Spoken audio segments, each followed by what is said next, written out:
Hey Chiefs fans, welcome into NFL Daily. I am your host, Harrison Graham. Big win over the Raiders last week. Let's keep it rolling.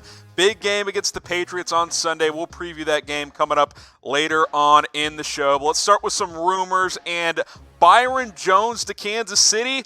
People are talking because the Cowboys have to pay a lot of players this offseason. Dak Prescott set for free agency. Amari Cooper set for free agency.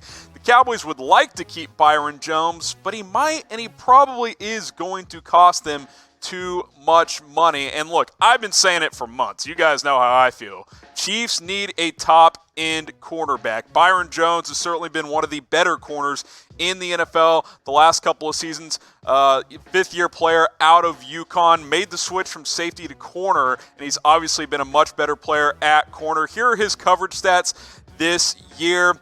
Look, he doesn't give up big plays. Only 25 catches on 45 targets. Less than 300 yards, only giving up 2 touchdowns this year. Here's my problem with Byron Jones, and this has been my problem with him over his career so far.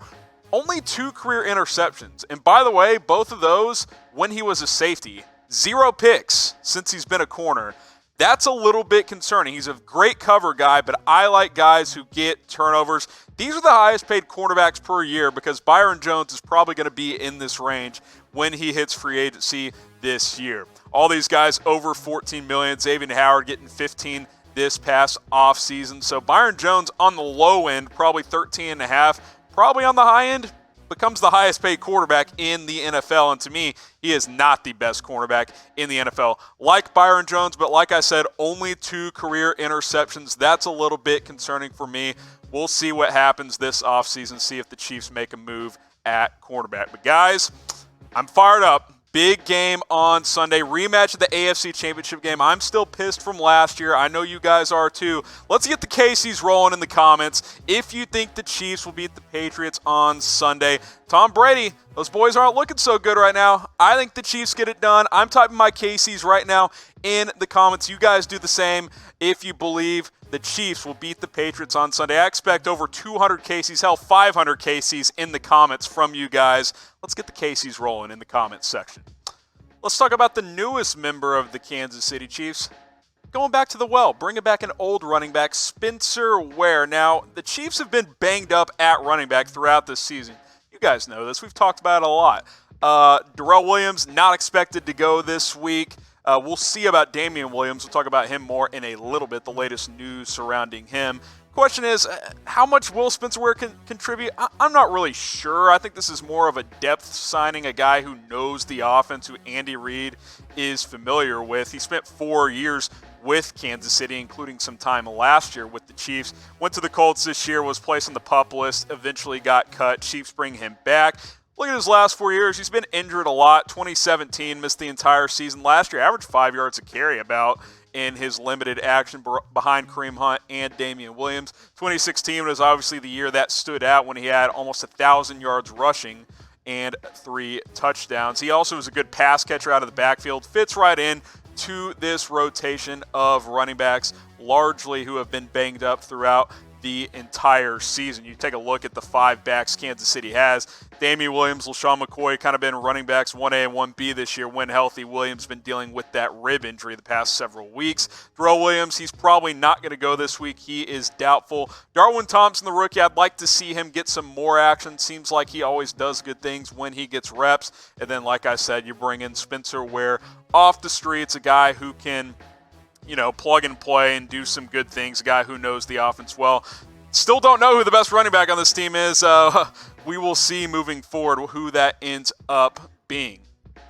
Now, today's show, guys, we've been talking about Fanatics for weeks now. Look at this Chiefs hoodie, chatsports.com/Chiefs1. It's 30% off. I'm about to order mine in the mail. Got my polo in the mail this week after that Chiefs win over the Raiders. I'm fired up. Got it from Fanatics. Lots of sweet gears on Fanatics. Got hoodies up to 50% off, including that one at 30% off. How about this Patrick Mahomes shirt? That's Mahomie for 30% off. Just $19.59. I'm about to order 5 of these bad boys and just hand them out to people on the streets because they're that sick. 30% off. Go take advantage of this deal. Chatsports.com/Mahomie, not Mahomes, Mahomie. Links to both of these deals are going to be in the comments and the description section for you guys. So no excuse not to take advantage of these deals today.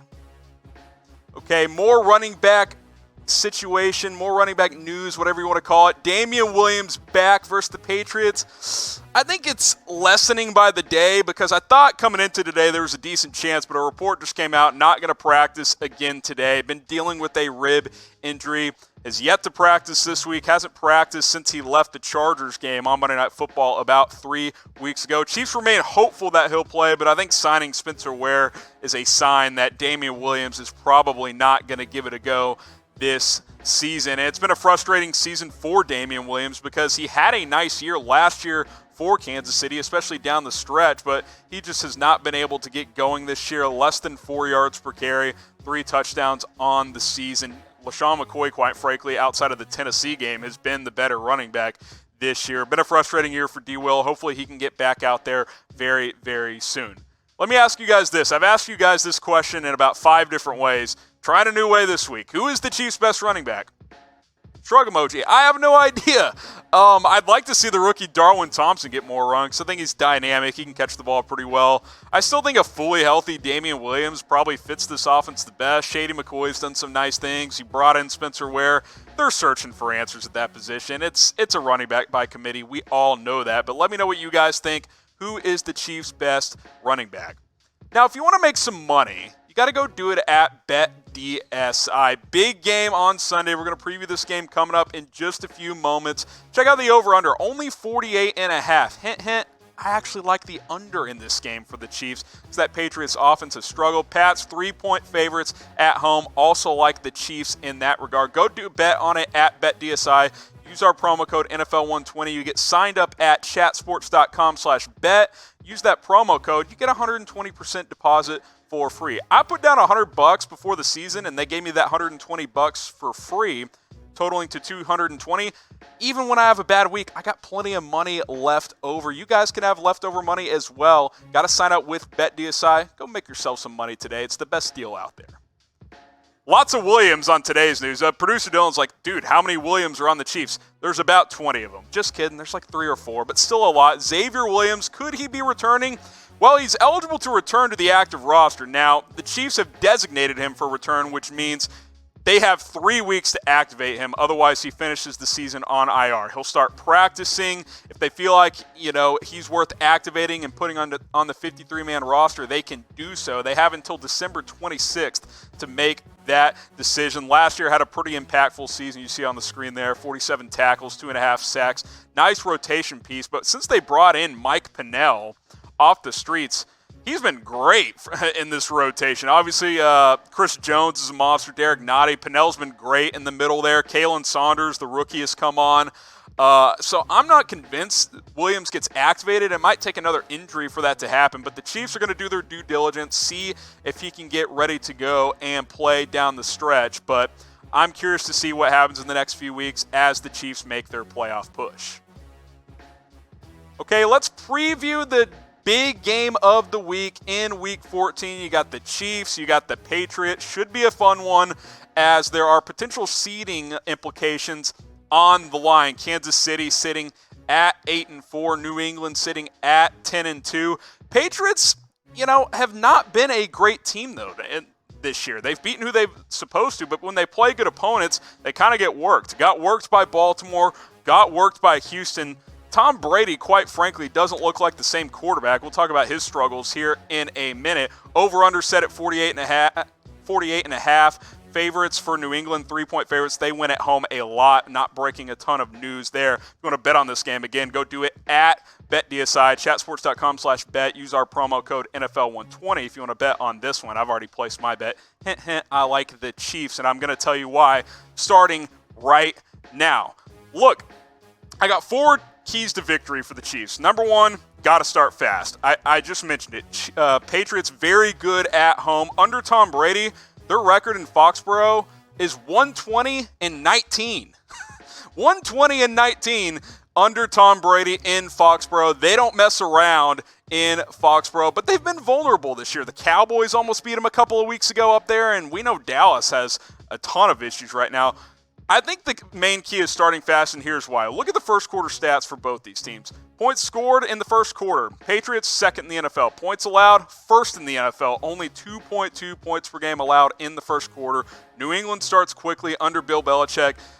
Chiefs offense starts pretty well, 8th in the NFL. Their defense gets off to slow starts, though, so you can't get hit in the mouth early. Got to start fast if you want to beat the Patriots on Sunday. Second key here, got to pressure Tom Brady. I am stunned by this number. According to Pro Football Focus, Tom Brady is 46th in passer rating against pressure this year. I'll put up more stats on the screen for you guys. Versus pressure, look at this. 44 for 131 for like 33% completion. Only 503 yards on 131 attempts. That's like 3.5 yards an attempt. 5 touchdowns, 3 picks. And that quarterback rating, 49.3. And that's not, don't get it confused with QBR. That's passer rating, 49.3 out of 158.3 possible. That's bad. And so I'm going to ask you guys this. Look, I don't want to be premature. Is Tom Brady washed up? I'm just saying. Is Tom Brady washed up? I think it's safe to say we've clearly seen the best days of this guy. Now, I still think he can manage a game and do some things. Here's my point on this. He cannot overcome average skill position players, which is what they have now, especially after losing Gronk, after letting AB go, Josh Gordon letting him go. Julian Edelman's fine, but when he's the only big-time weapon you have, Tom Brady can't make up for that anymore. I don't think he's washed up, but he's definitely a shell of his former self. Let me know what you guys think in the comments section.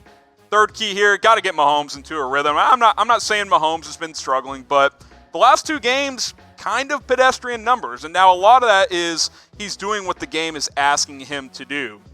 Chiefs defense dictated that game against the Chargers a couple of weeks ago. You look at the numbers, under 180 yards per game the last 2 weeks, about 55% completion, only 2 touchdowns when we're used to him throwing for 3 or 4 touchdowns a week, passer rating at just 77. But look, I think if you're going to go into New England and win, Patrick Mahomes has to have a Patrick Mahomes type of game. I expect him to do so. I think he will make some plays on Sunday. Last point here, keep balling defense. Defense has been great the last 2 weeks. I've ripped on this defense a lot this year. Steve Spagnuolo's got these guys playing their best ball of the season at the right time. They played great against the Chargers. They played even better against the Raiders. Look at the numbers the last 2 games that the Chiefs have put up defensively. Only 13 points per game. 7 forced turnovers, under 100 yards rushing, which is a point I have emphasized. Got to stop the run. They've done that the last 2 weeks. Passing yards, 277.5 per game, but 345 against Phillip Rivers, and he threw 4 picks. A lot of that was, he's throwing on every single down, so you're going to give up yards. And your third down defense is getting off the field 2/3 of the time, only giving up 8 out of 24 the last 2 weeks. That's a recipe for success. Going to need more of that in Foxborough if you're going to beat New England on the road. It's time for the game. Chiefs at Patriots, predict the score. Let me know what you guys think. Who's going to win this game? Chiefs at Patriots. Let me know what you guys think in the comments section. And by the way, subscribe to our brand new Chiefs channel, chatsports.com/Chiefs. I think Kansas City wins this game 27-17. I actually like the under in this game. It's going to be cold and chilly in Foxborough. Chiefs 27, Patriots 17. Subscribe to our Chiefs channel, chatsports.com/Chiefs. We'll see you next time.